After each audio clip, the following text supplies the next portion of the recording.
So resilience is not there. We have got so much used to electricity. The biggest impediment for our free thinking. You remove this, all your skills and everything will just go down. Because you are all everywhere assisted with electricity. Everywhere. So when an architect designs a building or an engineer necessarily to think from that point of view, if electricity is not there, will this building be able to sustain life? Nobody thinks, no architect applies his mind on that. So resilience of a building will depend if the building can on its own, without any external assistance, support life in it. I'll give you a typical example in whatever I see in United 15 years. Now we are in the flood zone, but everybody wants to have a basement in their house. Everybody wants, every commercial wants a basement in their house.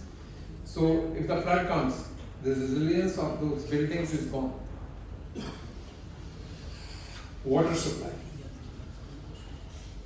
So in case of any natural disaster, water supply is shut down.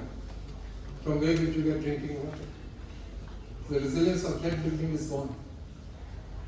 So resilient building design is one that takes into account many factors needed to build the building that will last for a long time regardless of the natural disaster or man-made disaster adversely affecting it.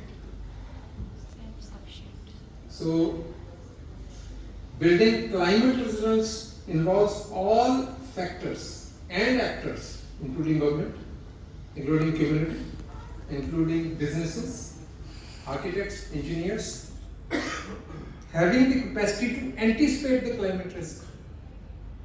So which is the biggest thing which is missing when we plan and design a building.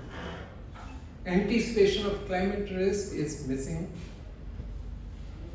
Whenever a client comes to you, that is the last thing which you discuss. Because no analysis, no data is available to you, neither you make an effort to have that data in place. Okay, we are building a building here today. What will be the climate factors which can adversely affect it after 20 years? Because the legacy data is not there. So we are not tuned to look for the future data. So that's where a forum like Focus, I think, would be a very good meeting point to bringing all these together so that that data and that vision is available to every planner. So any building is born with an architect sitting with the client. That's where the client should be sensitized that your building needs to be a resilient building, not only a building which looks good, not only a building which is green, not only a building which is giving you, saving you money or generating money for you, but these factors should be just 25%. 75% should be the resilience of the building. Because keeping with the climate change and the disasters happening, every building in coming 20 years is going to be hit by this natural disaster, maybe heat wave, maybe cold wave. Heat wave hit this time. You look at what happens to the buildings and the inhabitants. It was 3 weeks of extreme heat wave. So imagine 2 degrees more going up, what will happen? Your air conditioning will fail. So will that building be able to sustain the life within it? So that's where planning, that's where forum discussions are required. So second most important factor is urbanization which is happening, which is making the buildings come together and concentration of human beings are again generating heat. So for our Indian concept, I think heat is going to be a major factor along with floods, along with water, heat and water. Air pollution already is affecting. Now these heat and water will also come into play, which will further create problems all around. So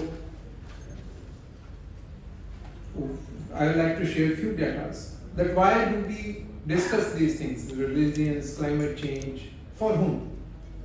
Anybody? Why do we apply so much mind? Building बनाओ, रहो, घर जाओ, ठीक है, खत्म होगा. But for whom?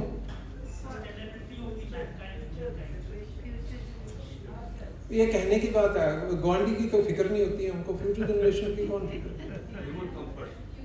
No. Only for our children. Only for children. जो लोग कहते हैं ह्यूमैनिटी की मैं बात कर रहा हूँ, ठीक है, कहने को अच्छी लगती है. किसी को फर्क नहीं पड़ता. ग्वांडी कुछ हो रहा हो, कोई भी उसको उठा के हॉस्पिटल में 100 में से एक बंदा लेके जाएगा.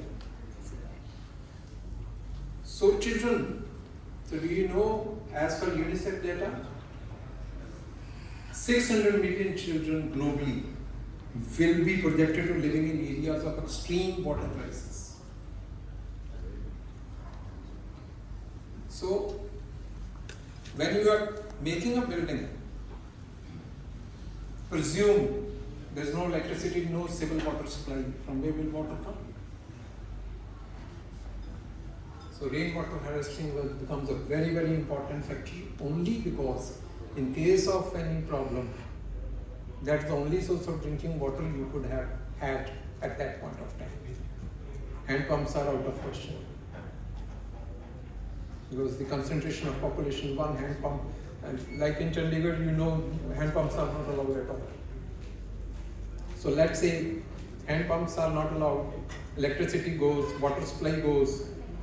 So again, the carbon footprint will be huge to ferry water from, let us say, 100 kilometer area is compromised. From where will water come?